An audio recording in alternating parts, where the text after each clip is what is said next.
Again, put it in exactly the same place. But this time, put up a sign which says, if anybody finds anything wrong with this painting, please correct it. And he left some paintbrushes and some paints there. So if you find a mistake, please fix it. And at the end of the day, he went back and he saw that nobody had touched the painting. And the point the professor was making is it's easy to find fault, but to actually correct and help and fix and support something, that's a sign of, I think, a sign of the inner leader. It's easy to say, this is wrong, that's wrong, they shouldn't be like this, you shouldn't have done it like that. But am I actually ready to go one step further and help you to be better, or to support, or to offer my time and energy to fix something? And I think the inner leader, because the inner leader is not so interested in personal glory, but more in helping the team be successful, or empowering the team members, the inner leader has that attitude of helping and supporting and being there to fix things when that's needed. So I just wanted to share that. It was quite useful for me when I heard that change in attitude helps. So we've been looking at values already, and now we're going to do an exercise which will require you to have pen and paper. So you need some clear sheets of paper, which I think you've got already in your packs.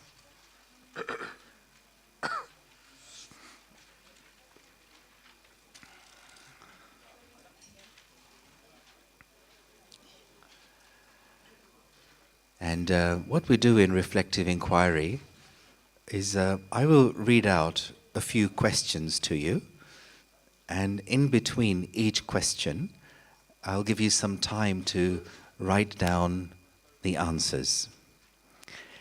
And these sorts of questions are not where you use your left brain and you analyze and you rationalize, but it's more about accessing into your own intuition and your own experience. And before we do this exercise, it's important to be in the right mental positioning. So I'll just take you through a simple visualization before we do this. And also, whilst we are doing this and you're writing your answers down, it's best just to do this in silence by yourself. No need to see what somebody else is writing. That part we'll look at later, but this is just you writing your own answers which come from within you. And they're all connected to your own values. So, are you ready? Okay, let's just do a simple visualization to get into the right mental positioning. Could maybe play some soft music. So if you like, just close your eyes for a moment.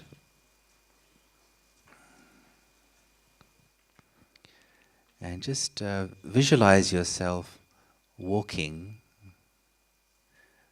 in the city. And you're walking towards a tall building. And you go into the entrance foyer. And you head towards the lift. You get into the lift and you press the button for the top floor. The lift goes right up to the top of the building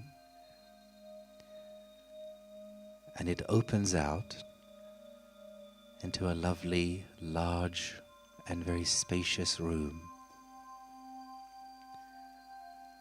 And you walk out of the lift and into the room. You feel happy and relaxed. The room has large and clear windows, and the sunlight is streaming through into the room. Also in the room, there's a comfortable armchair. And you go and you sit down in this armchair. And from here, you can see the city down below you. Down below, there is traffic. There are people rushing here and there. Down below, there is noise. Down below is the hustle and the bustle of city life. But up here in your room, all is quiet. All is calm. And you are simply observing the city down below. You are not involved, just observing. Outside, down below, is the noise. But up here in your room, it is quiet. You are simply a detached observer. You are free.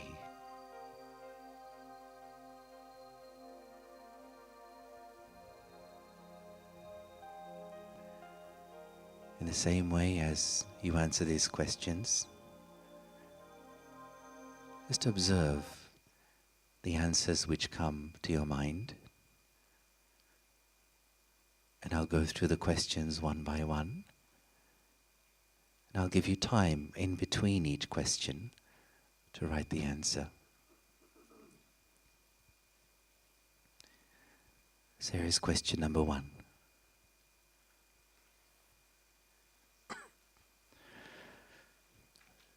Think of a favorite hero or heroine who inspires you or has inspired you in your life. Could be somebody real in your life, could be a famous person, could be a film character, a book character, somebody on TV. Write down who that hero is for you, and then also write down what are the qualities that that hero represents. What are the values that hero represents to you? It could be 1, could be 2, could be 3. So just take a few moments to write down someone who has been an inspiring figure, a hero or a heroine for you, and then the qualities and values that they represent. Question 2.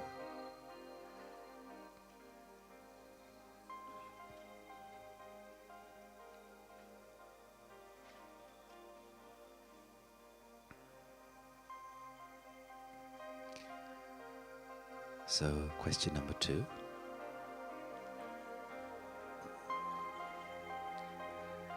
Recall a time when you stood up for something important for you. Maybe there was something that you felt was right and you took a stand for it. Even amidst some opposition or resistance or difficulty you may have had to face. But you felt it was important to stand up for something. It may be at school, it may be in your college, maybe in your workplace, or perhaps even at home. So the question there is that, what value or values were you protecting at that time in that situation?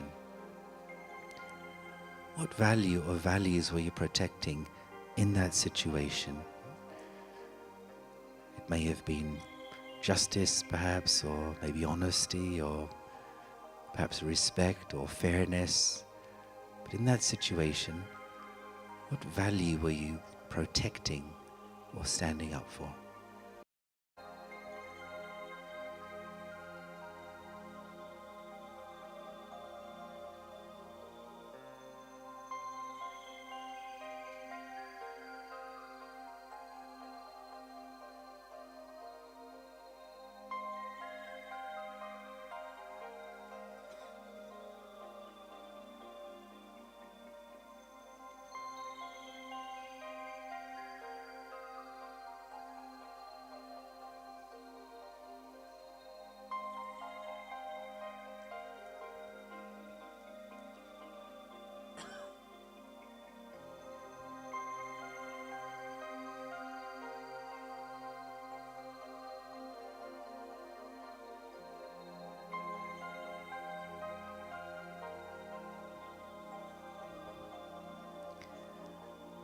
So we're ready to move to number 3.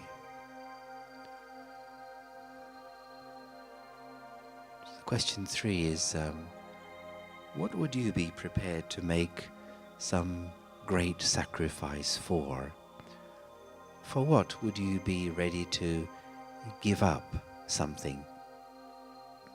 If it's an idea, or if it's a person, or if it's some possession, what value or values would they represent? What is it that you're ready to give up something important for?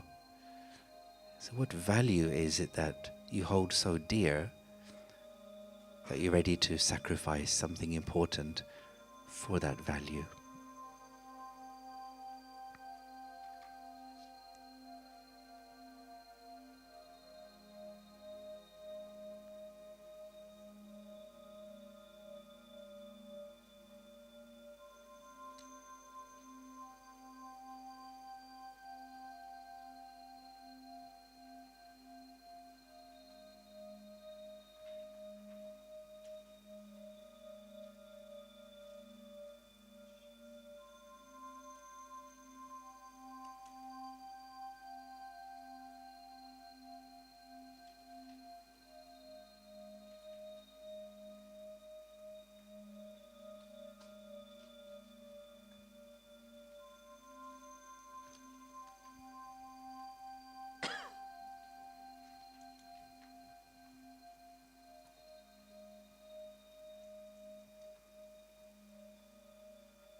Okay, ready to move to the last question? So last question is to do with the next stage or the next chapter of life. And the question there is, think of the next stage of your life as you grow, as you progress, as you mature. And the question is, what do you feel will be the most important values that you need to apply with courage and with conviction as you move into the next stage, the next phase of your life? Values guide our behavior, guide our actions. And so as you move to the next phase of your life, which values do you think are going to be important for you as you mature, which you need to apply with courage and with conviction?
if you're still writing, just take a minute or so to finish off.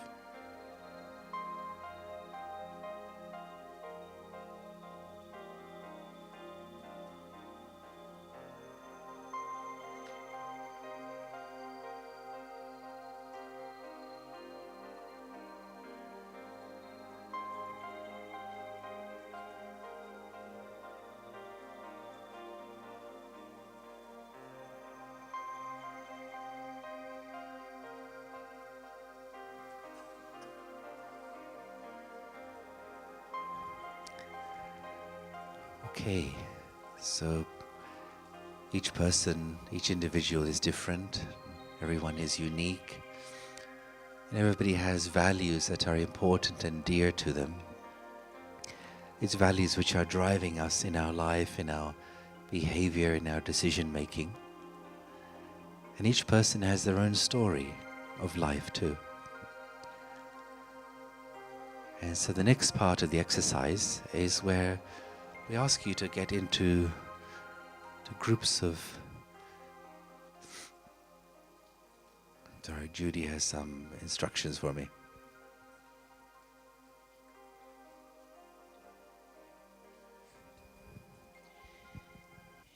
You know, on your list of words, you have many words there, yes?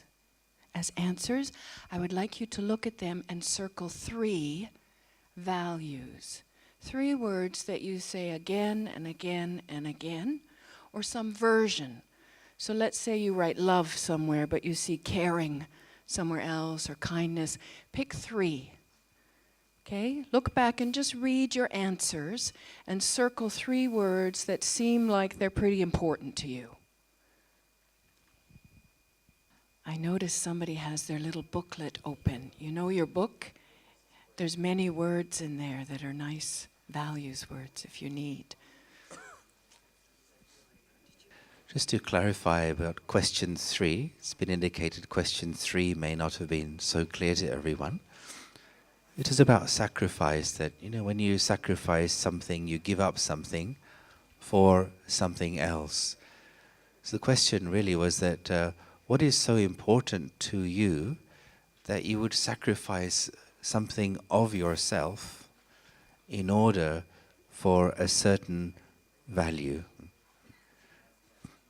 Which values are so important to you that you'd sacrifice something important, you'd give up something important in order to maintain that value in your life? For example, justice or honesty or respect. Which of these kinds of values is so dear to your heart that you'd be ready to sacrifice something important of yours in order to maintain and honor that value? In groups of 3s, and just share the answers which came up for you from these questions. You don't have to share everything, but just share which answers came up for you from these questions in groups of 3s. And what did you discover about the values that you have? Okay, so get into little groups of 3s for about 10 minutes and just share some of the answers which came up for you from these questions.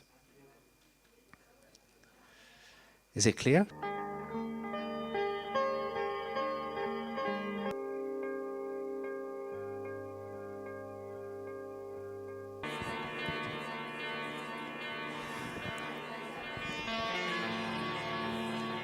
Okay, if you can finish what you're saying.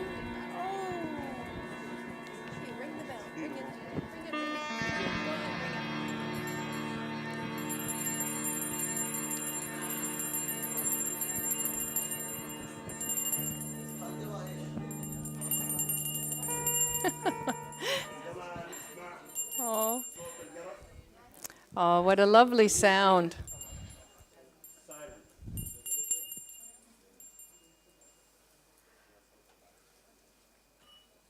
To discuss. Is there? Okay. But we're going to start a transition now into an inner discussion, you and yourself, because we're going to be moving towards silence now.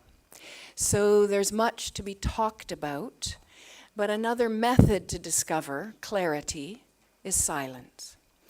So I don't know how many you circled. How many of you found 3 words? How many found 3 that are really important to you? Okay, so still some more work to do for others, but it's a little bit like a coat of arms, like a values shield, you know? Like we have many, many values in life, but at a certain point we decide these are the ones that I will use in every situation with all people all the time. And they become like a compass for the inner leader, okay? If we have too many, then we never know. What should I do? I respect, but in order to be peaceful. I value honesty, but also respect. What do I do? So we get this conflict of values internally. Okay? So it's important to decide what are your 3 most important. And they become like a coat of arms, personal coat of arms, yeah? Can I give you one simple example in my life? So when I began doing this, I decided peace, respect, and love would be my top 3. Now, at that time, I was a single mother working, and I had 2 little girls. And to get to my work on time, I value punctuality, which to me is respect. So I arrive on time for a meeting, yeah? So I had to get the 2 little girls out the door to school, and always the youngest little girl doesn't want to go, yeah? Big temper tantrum, you know, big drama, wrong clothes, wrong teddy bear, wrong lunch, wrong everything, right? Mother, who values respect, punctuality, get there on time, has also decided peace and love, top 3. So, before I made this decision, I used to, we say in English, manhandle. Do you know that word? Like manipulate the daughter out the door. Yeah? You know, it's a highly controlled force to get her out the door, right? And so we would leave on time, but 2 bad moods that we would carry in our day, and also relationship not so good, because daughter feels controlled by mother, yeah?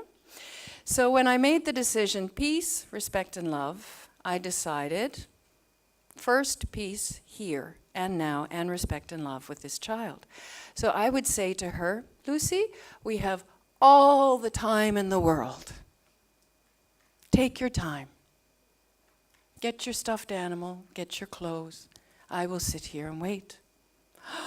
Oh, it was the hardest thing I ever did. But it was because I decided these were my 3 values. And I would use them all the time with everyone in every situation. And what do you think happened? Daughter got peaceful, right? You know, the reaction calmed. And I did an experiment for 10 days to see if we could get to school and work on time. And my experiment showed we got to work with, she got to school and I got to work 3 minutes early every day that I said, oh, relax, Lucy, we have lots of time. Every day. And before then, we were always 2 or 3 minutes late. So 6 minutes difference. That's statistically relevant. Yeah? So it made a huge difference. But most what was important is that it changed our relationship, right? And today, you know, she's 18 years old and a very dear friend. And I think that's because I made that decision, you know, 15 years ago to treat her like that, you know? Does that make sense? So it's like your priority values always in every situation guide your choices. So over the lunch, you will be able to sit with yourself. Mona and Gopi, if you come up now, please, to prepare for silence. You will see how these values will work for the choices you need to make. Okay? Okay.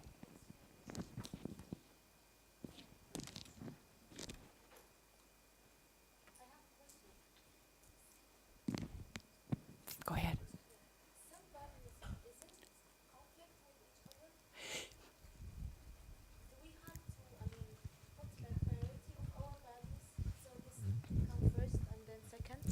Because Yes. this has happened to me all the time. Yeah. Like I adopt two values, but it seems like it's conflict each other, so I cannot Yeah. take a decision in that time. Exactly. So, yes, that's what we're asking you to clarify, the top three. Because most often a conflict happens because I'm in conflict with myself. Not even the other person, they're second. But I'm in a values conflict because they're hierarchy. So if you think about it, punctuality is an expression of respect. But the root is respect. So was I being respectful with my daughter? No. So therefore, respect is more important than punctuality. And what happened is when I trusted that, I was punctual. It's like An effect versus a cause, that's right. Yeah. Interesting, isn't it, to think about? Okay, sit with it, there's more to discover.